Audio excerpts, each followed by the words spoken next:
তোমরা জাস্ট একটু দেখো ভাই ওর দুষ্টুমিটা, ঠিক আছে? ওর জাস্ট একটু দুষ্টুমিগুলো দেখো।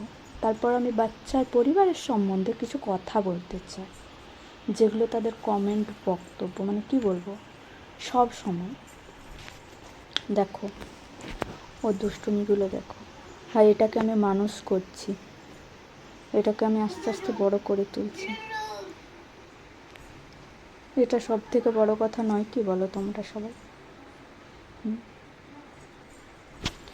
আমি কিছু কথা বলতে চাই বাচ্চার পরিবারের সম্বন্ধে, মানে লোকেদের সম্বন্ধে। ক্যারট, গাজর, তারা বলে গাজর, কিছু তো মানুষ থাকে, কিছু পাবলিক হ্যাঁ, থাকে, তাদের একটা কাজকর্ম থাকে, তারা একটা কাজ করে আসে বাড়িতে। তারপরে তাদের মানে কি বলবো, প্রতিদিনের যেটা কথা, কি করো ভাই তোমরা, কি করো, তোমাদের কাজ কি, কি করো সারাদিন, সারাদিন কি করো? কোনো কাজ নেই, মোবাইল ঘাঁটো, ঘুমিয়ে থাকো সারাদিন। দেখ ভাই দেখ, চোখগুলো গেঁড়ির মতন বের করে দেখ কী করি সারাদিন।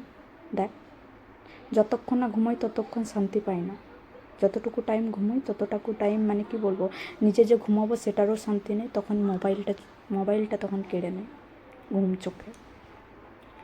আরও বাচ্চার মানে কি বলবো, পরিবারের দাদু ঠাম্মাদের তো একটা বক্তব্য আছে। আমার পরিবারে যেমন ওর ঠাম্মাটা কিছু বলে না, দাদুটা, ভাই আমাদের টাইমে আমরা 5টা 10টা ছানা মানুষ করে দিয়েছি। ভাই তোমাদের জোশ ছিল, তোমরা পেরেছো, আমার নেই। মানে আমাদের সময়ের নেই, বিশেষ করে আমার তো নেই, আমি পাচ্ছি না। আমি এটাকে সামলাতে একদম নাজেহাল হয়ে যায়, নাজেহাল।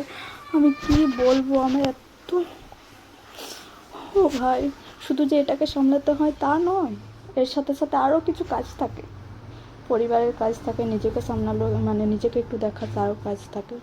তারপরেও কিছু মানে মানুষ বলে তোমরা কি করো ভাই, বাচ্চার মায়েদের এরম কথা বলো না, তাদের মনে কষ্ট হয়, দুঃখ পায়, তাদের গা অঙ্গ পিত্তি সব কিছু জ্বলে যায় এই কথাটা শুনে, যে তোমরা কি করো। তারা যেটা করে না, মানে কি বলবো, আর কোনো দিন সেটার দাম দিতে পারবে না তোমরা। কোনো পাবলিক বোঝে না। একটু বোঝার চেষ্টা করো, বাচ্চার মাদেরকে একটু বোঝার চেষ্টা করো। তাদের মানসিকতা মানে কি বলবো, এমনিতেই মানসিক পেশেন্ট হয়ে যায় একটা বাচ্চা জন্ম দেওয়ার পর। তারপরও তাদের শুনতে হয় কি করো, আর ওই একটা কথাই আবার পাগল বানিয়ে দেয়। উফ,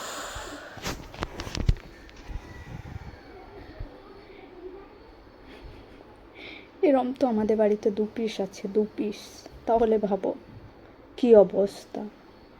উফ, আর পাচ্ছি না।